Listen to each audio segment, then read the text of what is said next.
मागच्या भागामध्ये आपण पाहिले की स्वप्नाली, विकास आणि मयुरी यांचा एक छान ग्रुप जमला होता. स्वप्नाली आणि विकास हे दोघे एकमेकांशी खूप मनमोकळे बोलत होते. अशातच एके दिवशी स्वप्नालीला लग्नासाठी एक स्थळ आलं. सुरुवातीला तर ती चिडली, पण अखेरीस आई-वडिलांच्या आग्रहापुढे स्वप्नालीला मान तुकवावीच लागली. तिने ते स्थळ बघायला आणि त्या मुलाला भेटायला होकार दिला. आता पुढे स्वप्नाली सकाळी जेवण करून तिच्या खोलीत आली. आज सुट्टी असल्यामुळे तिने बेडवर अंग टाकून दिले. काहीतरी टाइमपास करायचा म्हणून तिने फेस टाइमचे ॲप उघडले. तिथे तिला बऱ्याच नोटिफिकेशन्स आल्या होत्या. स्वप्नाली एक एक करत नोटिफिकेशन बघत होती. जवळपास सगळ्या नोटिफिकेशन या तिच्या मित्रमैत्रिणींनी केलेल्या पोस्टच्याच होत्या. काही वेळ फेसटाईम ॲपवर घालवल्यावर कंटाळून स्वप्नाली ॲपवरून लॉग आउट करणार इतक्यात तिला एक नवीन नोटिफिकेशन आली. तिला फेसटाईमवर एक फ्रेंड रिक्वेस्ट आली होती. तिने परत ॲप उघडले आणि तिला आश्चर्याचा धक्काच बसला. ती नवीन फ्रेंड रिक्वेस्ट आली होती विकास शिंदे नावाच्या प्रोफाईलवरून. स्वप्नालीचा तिच्या डोळ्यांवर विश्वासच बसत नव्हता. पण तरीही तिने त्या प्रोफाईलवर जाऊन पाहिले. त्यावर विकासचाच फोटो होता. तिने त्याच्या फ्रेंड लिस्टला जाऊन पाहिले तर त्यात अवघे 7 ते 8च फ्रेंड्स होते. तिला वाटले कोणीतरी फेक प्रोफाईल बनवून तिची मस्करी करत असेल. पण आपल्या मनात विकासबद्दल फिलिंग्स आहेत हे मयुरी सोडून बाकी कोणालाच माहीत नाही आणि मयुरी तर आपली असली मस्करी करणार नाही. म्हणजे ही खरंच विकासची प्रोफाईल आहे. ओह माय गॉड, करू का एक्सेप्ट रिक्वेस्ट? करूयाच.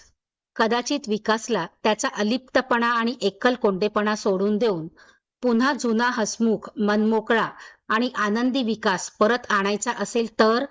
असे एक ना अनेक विचार तिच्या मनात पिंगा घालू लागले. आणि शेवटी तिने ती रिक्वेस्ट एक्सेप्ट केली. तिच्या हृदयात मात्र धडधड वाढली होती. स्वप्नाली विकासच्या फ्रेंड लिस्ट मधल्या लोकांच्या प्रोफाईलवर जाऊन ती लोक कोण आहेत ते पाहू लागली. तितक्यात तिला एक मेसेज आला. तिने पटकन फेस टाइम मेसेंजरवर जाऊन मेसेज पाहिला. आजच्या दिवसातला दुसरा आश्चर्याचा धक्का तिला बसला. विकासने तिला हाय असा मेसेज केला होता. त्याचा मेसेज बघून तिच्या हृदयातली धडधड खूप जोरात झाली. त्या मेसेजला काय रिप्लाय द्यावा हेच तिला सुचत नव्हते. असेच 4-5 मिनिटं गेली आणि तिला विकासचा मेसेज आला. विकास, आर यू देअर? स्वप्नालीने थरथरत्या हाताने त्याच्या मेसेजला रिप्लाय दिला. स्वप्नाली म्हणाली, येस, बोला ना. काय झालं? इतका वेळ रिप्लाय द्यायला? मला वाटलं तुला मी लगेच मेसेज केला ते आवडलं नाही. स्वप्नाली म्हणाली, नाही, असं नाही. पण तुमची प्रोफाईल नव्हती ना इथं. विकास, होती आधी, पण नंतर मी डिलीट करून टाकली. कारण मला कोणाशीच संबंध नव्हता ठेवायचा. मग आज अचानक कशी काय सुरू केली? विकास, काही विशेष कारण नाही. पण आताशा परत जुना विकास बाहेर डोकावू पाहतोय. स्वप्नाली म्हणाली, अरे वा, खरंच छान वाटलं सर हे ऐकून. विकास म्हणाला, अरे सर म्हणायला आपण काय ऑफिसमध्ये आहोत का? तू मला विकास म्हणू शकतेस. स्वप्नाली, चालेल, पण तुम्हाला एक विचारू का? जर तुम्हाला राग येणार नसेल तर. विकास म्हणाला, विचार ना, मला तुझा राग नाही येत. विकासचा असा मेसेज वाचून स्वप्नालीची कळी चांगलीच खुलली आणि तिने विकासला मेसेज केला. स्वप्नाली, सर, असं काय झालं होतं की तुम्ही असे एका कोशात निघून गेलात? विकास, स्वप्नाली, आपण इतक्यात या विषयावर बोललो नाही तर चालेल का? माझ्या भूतकाळाच्या गोष्टी मला खूप त्रास देतात. स्वप्नाली, चालेल विकास, जर तुम्ही कम्फर्टेबल नसाल तर काही हरकत नाही. तुम्ही माझ्याशी मनमोकळे बोलताय, तुमचा भूतकाळ विसरून पुढे जाण्याचा प्रयत्न करताय, यातच मला आनंद आहे. विकास, हो नक्कीच. मला माझा भूतकाळ विसरायचा आहे आणि पुन्हा एक नवी सुरुवात करायची आहे. खरं तर मला बरेच दिवस हे सगळं तुझ्याशी बोलायचं होतं, पण माझं धाडसच होत नव्हतं. म्हणून तर मी ही प्रोफाईल बनवली आणि तुला रिक्वेस्ट पाठवली. स्वप्नाली, काही हरकत नाही. तुम्ही मनमोकळे बोलताय. मग ते इथे असो किंवा समोरासमोर, माझ्यासाठी हेच खूप महत्वाचं आहे. विकास, ऐक ना स्वप्नाली, आपण भेटू शकतो का उद्या? ऑफिसमध्ये तो निवांतपणा मिळत नाही. सतत कोणी ना कोणी आजूबाजूला असतं. मग निवांत असं बोलणं होतच नाही. स्वप्नालीने विकासचा मेसेज वाचला आणि ती विचारात पडली. जर पत्रिका जुळल्या तर बाबा म्हणतात तसं उद्या मुलगी बघायचा कार्यक्रम असेल, मग भेटायला कसं जमणार? स्वप्नाली असा विचार करत असतानाच विकासचा मेसेज आला. विकास, काय झालं? स्वप्नाली, काही नाही, पण उद्या जमेल असं वाटत नाही. घरी काही काम आहेत. विकास, इट्स ओके. मी सहज विचारलं, काही हरकत नाही. इतक्यात स्वप्नालीला तिच्या आईची हाक ऐकू आली. आईची हाक ऐकून स्वप्नालीने विकासला एक काम आहे असं सांगितलं आणि ती खोलीतून बाहेर आली. बाहेर हॉलमध्ये आई आणि बाबा तयार होऊन बसले होते. बाहेर येत स्वप्नालीने विचारलं, हे काय, जोडी आज एकदम तयार होऊन बसलीये? काय विशेष प्लॅन? तिचं बोलणं ऐकून आई लटक्या रागात म्हणाली, आता या वयात कसला विशेष प्लॅन? आम्ही इथेच मार्केटमध्ये जात आहे. तुला काही आणायचं आहे का? त्यावर स्वप्नाली म्हणाली, नाही, काही आणायचं नाही.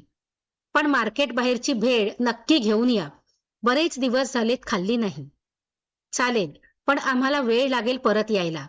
येता येता आम्ही कुलकर्णी काकांकडे जाऊन तुमच्या पत्रिकेचं काय झालं ते पाहूनच येणार आहे, असं स्वप्नालीचे बाबा म्हणाले.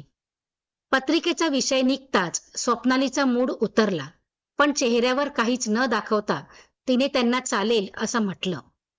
आई बाबा निघून गेले, पण स्वप्नालीचा मूड मात्र चांगलाच ऑफ झाला होता.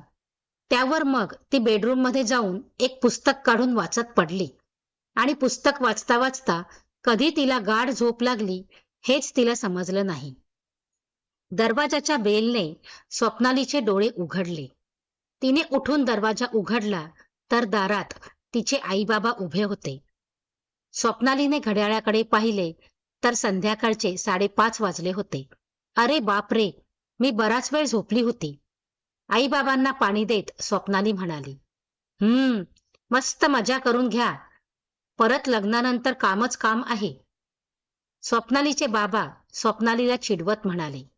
ते ऐकून स्वप्नाली म्हणाली, झालं का सुरू तुमचं परत?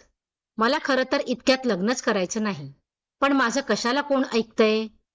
स्वप्नालीचे असे बोलणे ऐकताच स्वप्नालीची आई म्हणाली, आम्ही नसलं तुझं ऐकलं तरी बहुतेक देवानेच तुझं मन जाणलंय. म्हणजे असं काय झालं? स्वप्नालीने थोड्याशा आश्चर्याने विचारले. त्यावर तिचे वडील म्हणाले, अगं कुलकर्णी काकांनी तुझ्या पत्रिकेत काही दोष आहेत, त्यामुळे इतक्यात लग्न जमणं अवघड आहे आणि त्यासाठी काही पूजाविधी करावे लागतील, असं पण ते म्हणत होते.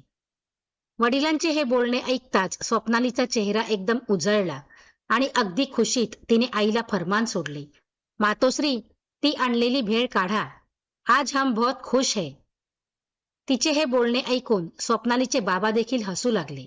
पत्रिकेतील दोषामुळे आता आपल्या लग्नाचा विषय निदान 5-6 महिने तरी मागे पडणार या भावनेने स्वप्नालीला सुखावल्यासारखं झालं होतं.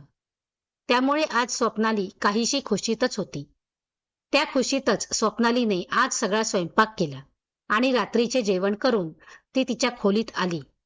ब्लूटूथ स्पीकरवर छान रोमॅन्टिक गाणी लावून तिने मोबाईल हाती घेतला आणि ती फेसटाईम ॲपवर जाऊन तिचा आणि विकासचा सकाळचा चॅट परत वाचू लागली.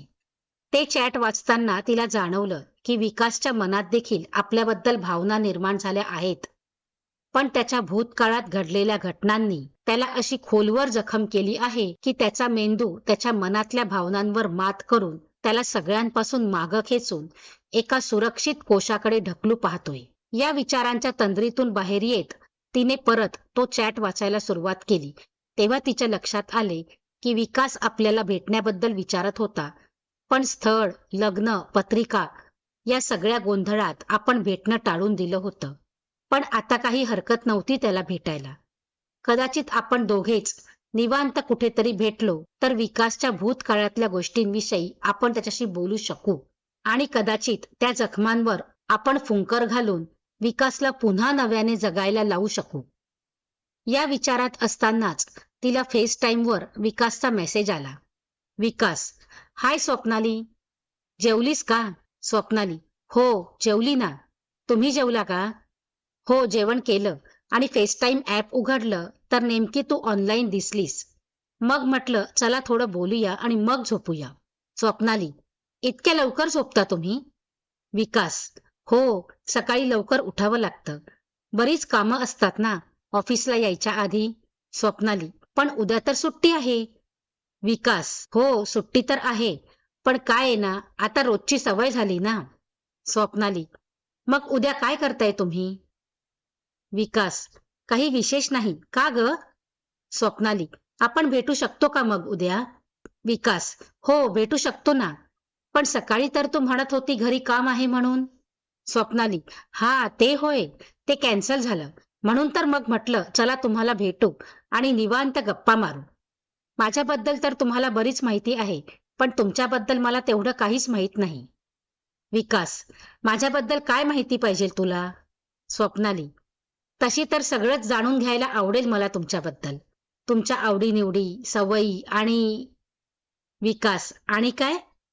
स्वप्नाली: आणि तुमचा भूतकाळ, ज्याने तुम्हाला असं अलिप्त आणि एकलकोंड बनवलंय. विकास: खरं सांगायचं तर मला स्वतःलाच तुला माझ्याबद्दल सांगायचं आहे आणि त्या सगळ्यामध्ये माझा भूतकाळ हा खूप महत्वाचा आहे आणि या सगळ्या गोष्टी जाणून घेण्यासाठी माझं घर हीच सगळ्यात चांगली जागा आहे. जमेल तुला उद्या माझ्या घरी यायला? स्वप्नालीने काही वेळ विचार केला आणि ती म्हणाली, हो विकास, येईन मी तुम्हाला भेटायला तुमच्या घरी. संध्याकाळी 5 वाजता भेटूया का?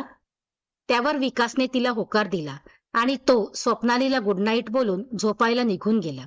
इकडे स्वप्नालीची झोप मात्र उडून गेली होती. तिच्या मनात विकास आणि त्याच्या भूतकाळाविषयी प्रचंड कुतूहल निर्माण झाले होते. असं काय घडलं होतं विकासच्या आयुष्यात की ज्यामुळे त्याच्यात इतका बदल झाला आणि तो असा तुसडा एकलकोंडा माणूस बनून गेला? हे जाणून घेण्यासाठी माझा उद्याचा व्हिडिओ नक्की पहा. आणि कथा आवडली असेल तर व्हिडिओला लाईक करा, शेअर करा आणि कमेंटही करा. आणि आपल्या चॅनलवर नवीन असाल तर चॅनलला सबस्क्राईब करा. धन्यवाद.